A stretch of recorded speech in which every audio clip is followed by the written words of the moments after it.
Merry Christmas, everyone, and welcome to Time to Cook. I am Chef Christy. Today, I'm going to be doing something very special and a little bit different. I will be cooking an old-fashioned Christmas dinner. Now, my inspiration came from a Christmas dinner menu out of my grandmother's 1940s cookbook.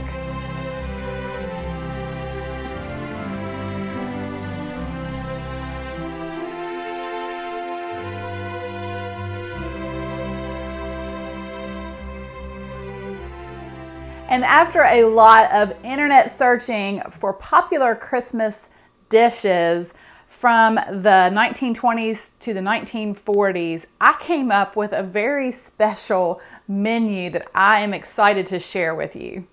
Now, some of the recipes have come straight out of my mama's cookbooks, and some I have modified.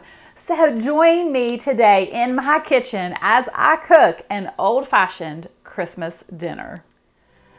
So as you can see, I have a beautiful table set for my old-fashioned Christmas dinner that I'm having this evening. And it's kind of special to me because this dining room furniture was my grandmother's. And my mom thinks it's probably around 60 years old. And I'm also using my grandmother's dishes. And these, we're not for sure how old these are, but again, they may be 50 to 60 years old. They are a Homer Laughlin made in the USA dish, and it's just kind of special to be able to use my mama's dishes and dining room table for my Christmas dinner.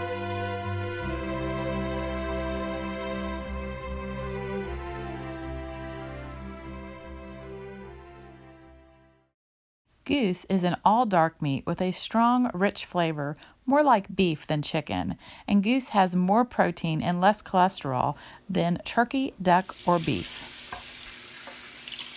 So you will want to make sure that you rinse your goose really well. And as you can see here, goose is a fatty bird and it has thick pockets of fat that you will want to remove.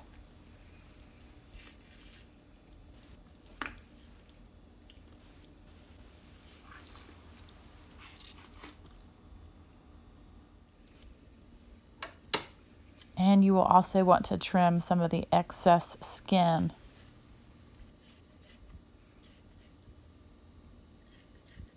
And then you will want to take some paper towels and just blot the goose on the outside and in the inside of the cavity.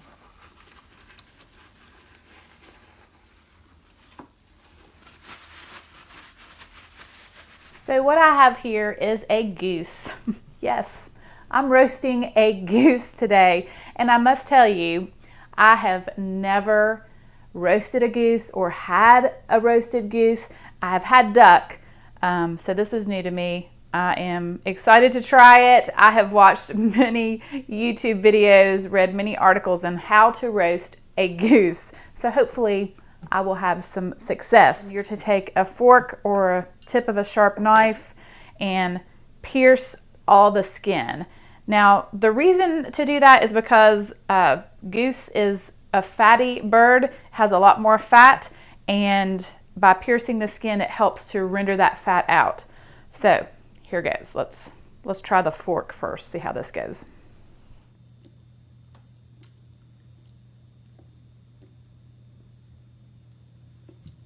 So I'm going to turn it over and do the back side. Okay, so I'm just getting things ready to put up inside of the bird. I've got some celery here. I'm chopping an onion. And by doing this, this is going to flavor the goose. Okay, I'm also going to use an orange, but I'm going to actually juice this orange in a separate bowl because I'm going to add honey to this orange juice. And then I'm going to use that as a glaze for the roast goose. This is exciting. Just cooking a goose for Christmas. I'm going to add some garlic as well. All right. And then I also have some rosemary and sage. So I'm just gonna set this goose up and salt inside here and pepper. Now I'm going to add my celery, my orange halves, onion, throw the garlic in there,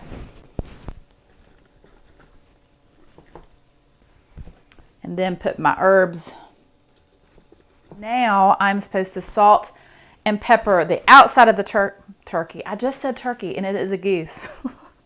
I'm supposed to salt the outside of this goose with salt and pepper really well. And I'm going to cut the tip of this wing off. Actually going to snap it first, maybe. That's a pretty tough little booger. All right, let's see if I can do this with my knife. Oh, I see the joint now. There we go. I think I about got it. Ta-da. All right, so the next step, I'm gonna put this bad boy back on my tray. And I believe I'm going to kind of clean up this area just a little bit. Okay, so now what I'm going to do is I'm going to take a toothpick and I'm going to kind of truss this skin here together. And what this is going to do is just keep all of the aromatics, the flavoring inside of the cavity so it doesn't fall out. And now I'm going to take some kitchen twine and tie these legs together.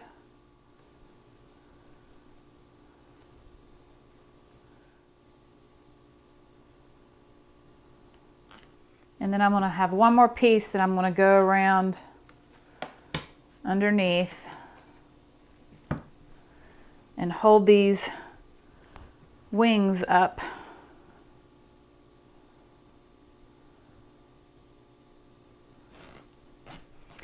Well, folks, this goose is ready for the oven. Now, I have read a lot of articles on how to roast a goose, and there is a wide variety actually of times and temperatures, but I have decided I'm going to roast this goose breast side down for the first hour at 375 degrees. Then I'm going to flip it breast side up, reduce the heat to 300 and cook it for another couple hours. We'll see. I will do an internal temperature check to see where it's at. Some say it needs to be at 160, some say 180, so I don't know. We'll see. But are you ready, Mr. Goose? Are you ready to get roasting? Let's go. Okay, so I just took my goose out of the oven, and now I'm going to flip it breast side up, but I'm going to remove it out of this pan and put it on this tray here for a second, because I am going to pour this grease, the fat, into a dish and save it. All right, you do want to, I'm not sure if I mentioned this before, but you do want to cook your goose on a rack so that it's up out of that fat, because it produces a lot of goose fat. All right, so now I'm going to attempt to flip this bird. So here we go. Let me try to flip this sucker. There we go. Ta-da, I did it. Okay, that wasn't so bad. Now I'm going to put him back into this roasting pan. His little tail is poking. Let me scoot him forward just a little. There we go. All right. So I have reduced my temperature of my oven down to 300.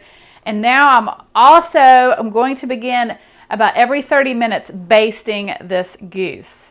Okay, so I have taken this goose out of the oven. Now I'm going to test the internal temperature and see where we are at.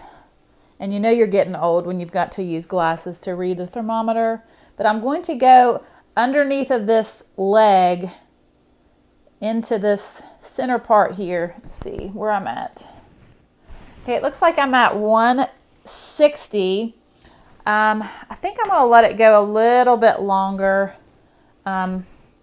It will carry over, and the temperature, the internal temperature, will continue to rise as it sits, but I think I'm going to give it another basting of this orange juice and honey, and I'm going to put it back in the oven for another 15 minutes, and then we'll check it again. All right. He is right at 180, so I think he's good. I'm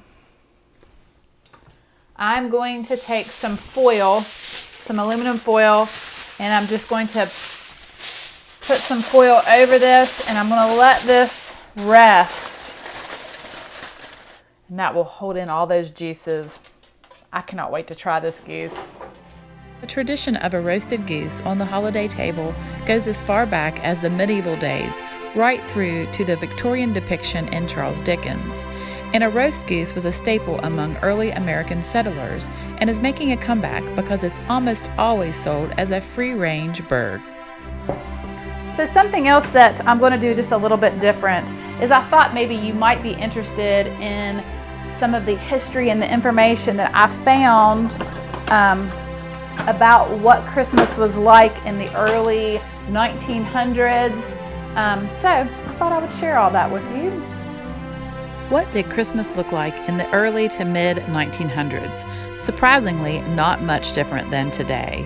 One of the biggest differences was when people decorated their homes and trees.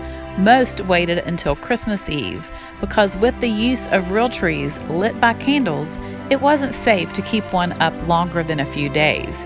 And tree decorations included stringed popcorn and cranberries, pine cones, and homemade paper chains.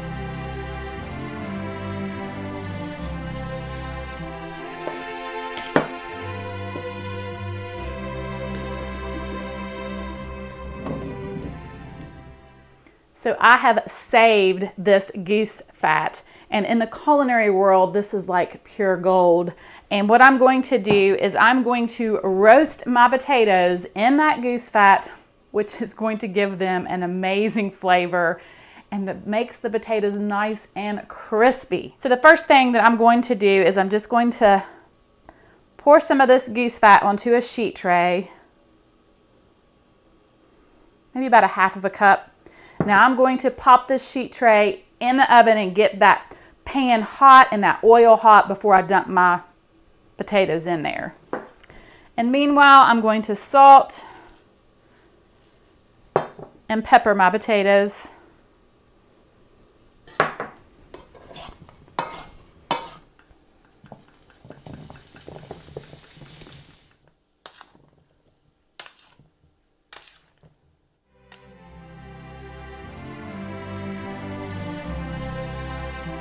Families would gather for Christmas Eve and morning services, programs of the Christmas story at church and school, and carolers would walk about their neighborhoods singing all the cherished carols we still sing today.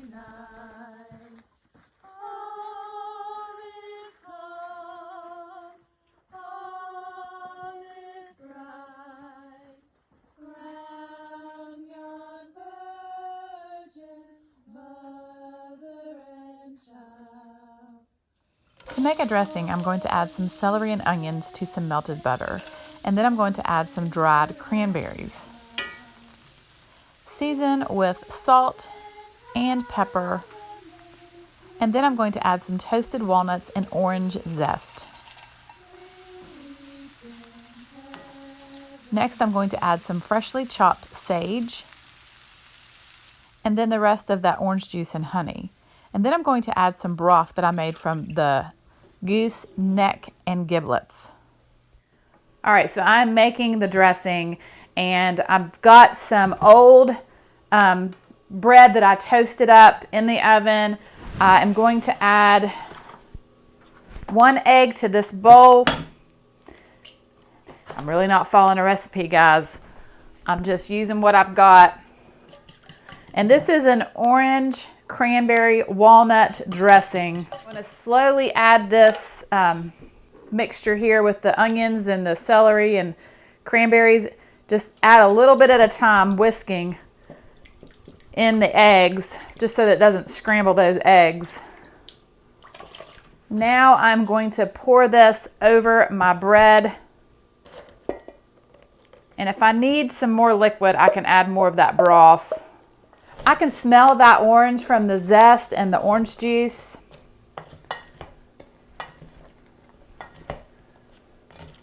All right, guys, here's what I'm gonna do.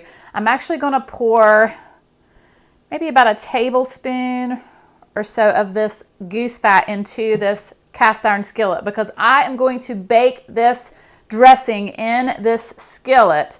I'm going to kind of swirl this around. I'm going to pop this in my oven for about 5 minutes to get my skillet hot before I put the dressing into the skillet, and that will get a nice, crispy, wonderful crust on that dressing. Skillet's ready. Put this dressing right in here.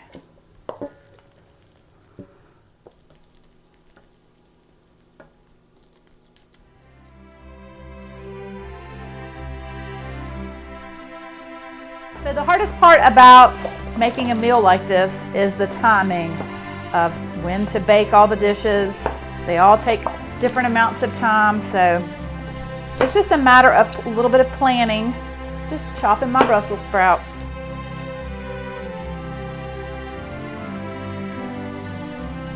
Stockings were not always hung by the fire. They could be found lying on a chair or tied to a bedpost or doorknob, and filled with fruit, nuts, and candy canes. Most folks did not go all out for Christmas. Common gifts included homemade items like socks, gloves, mittens, and scarves. And popular toys were the Raggedy Ann doll, roller skates, wagons and bicycles, and toy train sets. So now I'm going to make individual cheese soufflés, which sounds a little bit fancy for 1940s, and this recipe came straight out of my mama's cookbook. Begin by beating the egg whites until they have doubled in volume and you have stiff peaks. Then beat your egg yolks until it's a pale yellow color and thick. Add your flour to your melted butter and add your seasonings. Add the cheese and then the milk. And then add the breadcrumbs and the egg yolks.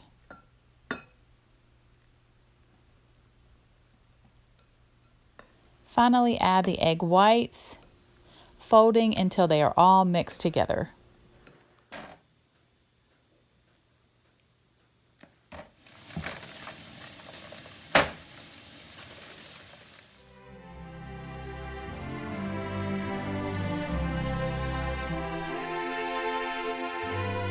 Oysters have been on the Christmas menu since the 1700s. However, shrimp cocktail was included in the menu from my grandmother's 1940s cookbook.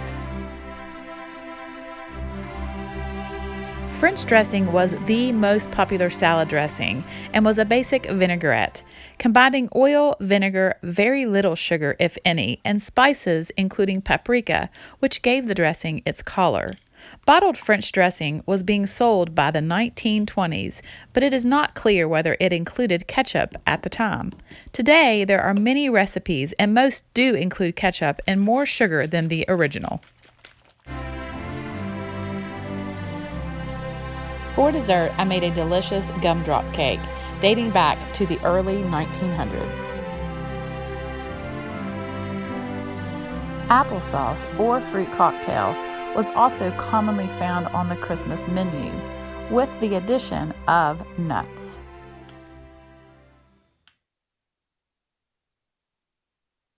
Yes, your ears have not deceived you. There is no sound to this clip.